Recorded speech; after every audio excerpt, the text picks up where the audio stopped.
New जनता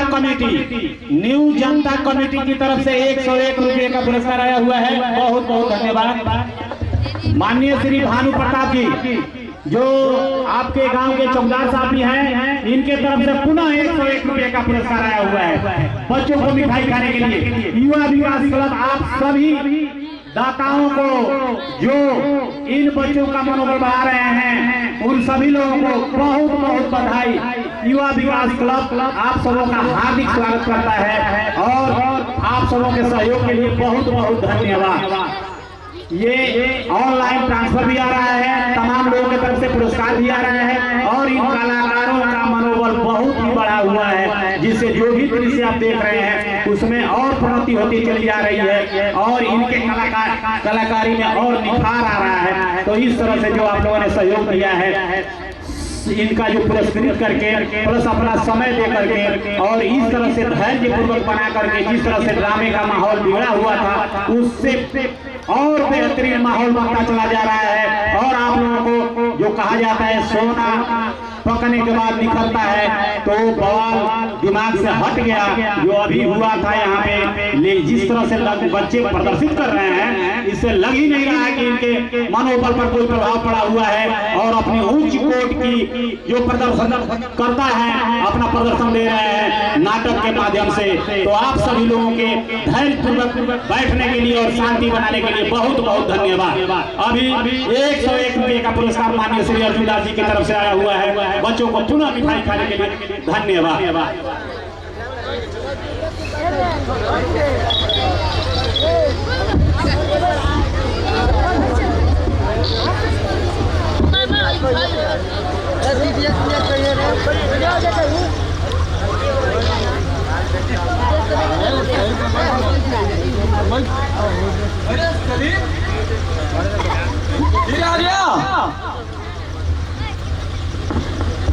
हाँ बाजान, मैं फिर आ गया क्योंकि मुल्क तबाह है नेता से और बाप तबाह है बेटा से।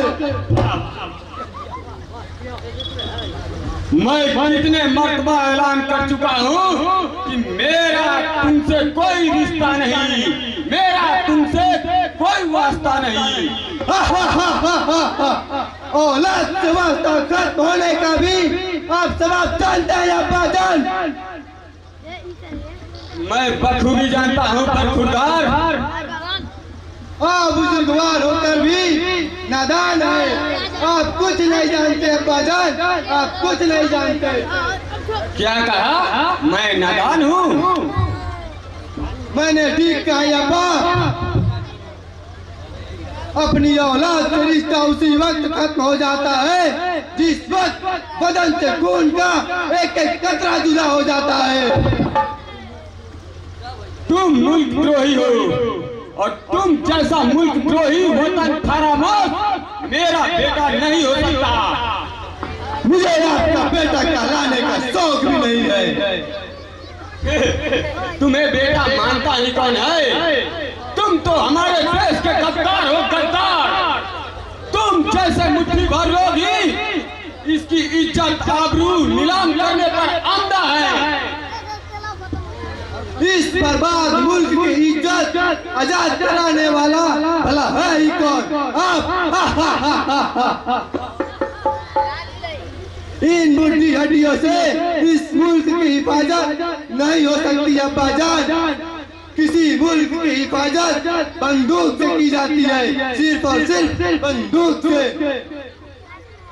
खबरदार वतन फरामोश, इन बुढ़ी हड्डियों में आज भी इतनी ताकत है कि तुम्हारे बंदूकों की सामना मैं अपने छड़ी से ही कर दूंगा।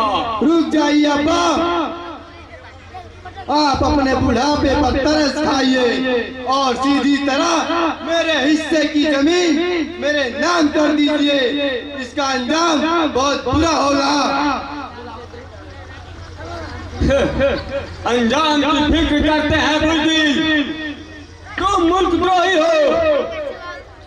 इस मुल्क में जिसका यकीन नहीं वही धार्मिक आड़ लेकर इसे नेस्ता नाबूद करना चाहते हैं, मगर यह तुम्हारा नापाक इरादा कभी कामयाब नहीं होने दूंगा। आप जिस मुल्क की बात करते हैं उस मुल्क ने हमें दिया ही क्या है? भूख, अपमान, दर दर की ठोकरें, खाने के लिए गम और पीने के वास्ते आंसू। यही तो दिया है आपके मुल्क हिंदुस्तान ने हमें। इसकी हिफाजत आखिर कौन करेगा? कौन बताइए? यह मुल्क अपनी हिफाजत के लिए बंदूकों का मोहताज नहीं। इस देश ने ऐसे ऐसे वीर बाकुरे पैदा किए हैं जिन्होंने हंसते हंसते आजादी की बलि बेली पर अपनी जान न्यौछावर कर दी। मुल्क थे वो लोग जिन्होंने अपनी कीमती जान एक तुच्छ वस्तु के लिए गवा दे। आज भी करोड़ों लोग गुलामी की जिंदगी जी रहे हैं। पहले आप उन्हें आजाद बनाइए अब्बाजान, पहले उन्हें जो वर्षों से समाज में दबले कुचले गए, इन्हें सताए हुए अपराधों को क्रांति की नसीहत देने के वास्ते मैंने बंदूकें उठाई है, बंदूकें। तुम उन इस्लामिक मुल्कों की बात करते हो जहां हिंदुस्तान से भूखमरी, गरीबी, जुल्म सितम, जहां आली जामा पहनाकर तीन दहाड़े हत्या की जाती है, तुम उन देश की बात करते हो। हिंदुस्तान की हालत तो उन मुल्कों से भी बदतर है अब्बाजान। यहाँ अगड़ी और पिछड़ी जाति का नारा देकर दो दिलों के बीच में नफरत की बाढ़ पैदा की जाती है और अपनी अपनी स्वार्थ की रोटियां सेकते हैं। यहाँ भ्रष्टाचार और घोटाला सियासी लोगों का जन्मसिद्ध अधिकार बन गया है और आप है कि इसे हिंदुस्तान पर गर्व करते हैं। धिक्कार है, इसे हिंदुस्तान पर धिक्कार है। लानत है तुम्हारी पैदाइश पे गद्दार। तुम जैसे नमक हराम मैंने आज तक नहीं देखा। तुम जिस थाली में खाते हो उसी में छेद करते हो। हर एक खाते हो हिंदुस्तान का और गुणगान करते हो गैर मुल्कों का। अरे बेहया, कुछ तो शर्म करो। तुम इन मुसलमानी को मुल्क ने तुम्हें दिया ही क्या है? उन मुल्क ने मुझे बंदूकें दी है, शान और शौकत से जीने का रास्ता दिया है और ऐश मौज के वास्ते नोटों का बंडल दिया है और हिंदुस्तान में उपद्रव तथा तबाही मचाने के लिए खतरनाक प्लान दिया है। अरे नादान, यदि बंदूकों से किसी समस्या का समाधान हो जाता तो हमारे पास भी बंदूकों की कमी नहीं। उन मुल्कों ने तुम्हें सिर्फ नफरत करना सिखाया है, सिर्फ नफरत।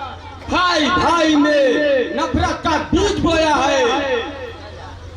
आप फिक्र न करें अब्बा, मैं सिर्फ हिंदुओं का दुश्मन हूँ, हिंदुओं का, मुसलमानों का नहीं। मैं हिंदुओं से जुल्म सितम का इंतकाम लूंगा। मेरा मकसद एक ही है, सिर्फ और सिर्फ हिंदुओं का सफाया। अरे अभागे, तुम्हारे पास तो अक्ल भैंस बराबर भी नहीं है। शायद तुम यह नहीं जानता, यह हिंदुस्तान,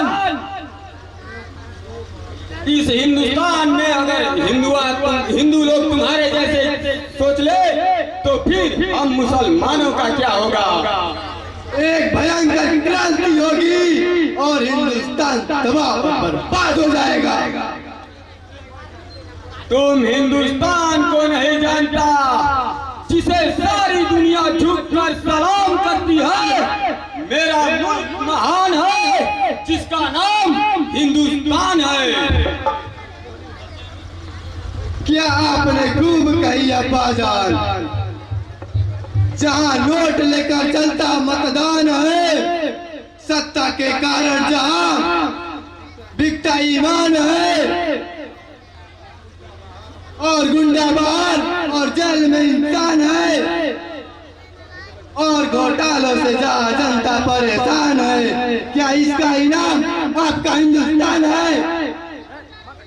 अरे मौका प्रस्त इंसान, तुमने कभी सोचा कि जिस मुल्क में तूने पैदा लिया, जिसके अन्न पानी और हवा में ऐसी मगरूर जवानी पाई, उसी मुल्क से गद्दारी? अरे तुम्हें तो चुल्लू भर पानी में मर जाना चाहिए। नहीं अब्बा नहीं, मैं इस मुल्क का उद्धार जो करता ठहरा,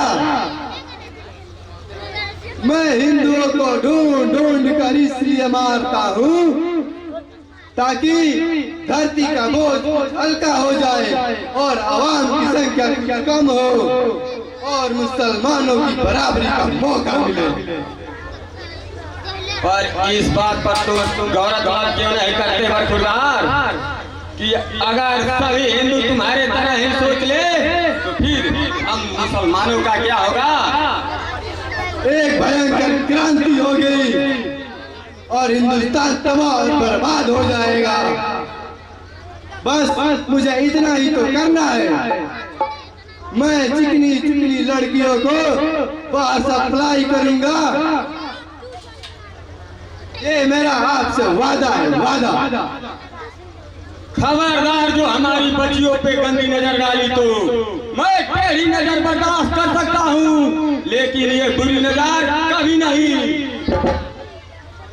अब्बा, मैं इस मुल्क का उद्धार जो करता ठहरा, मैं इस मुल्क की लड़कियों को खरीद कर गैर मुल्कों में बेच दूंगा ताकि किसी लड़की का अकाले मौत न हो। अब आप ही बताइए अब्बा, मैं इस मुल्क का उद्धार करता हूँ या नहीं? सलीम, तू इतनी नीचता पे उतर गया, खुदा तुम्हारी खपाओं को कभी माफ नहीं करेगा। नीच दूर हो जाओ मेरी नजरों से। शेर मोहताज नहीं होता, अपना हक झपट कर खुद ले लेता है। मैं तो अभी जा रहा हूँ, पर याद रखिएगा एक हफ्ता बाद मैं फिर आऊंगा और अपने हक की जमीन आपसे लेकर ही रहूंगा। खुदा हाफिज। गद्दार, क्रीम।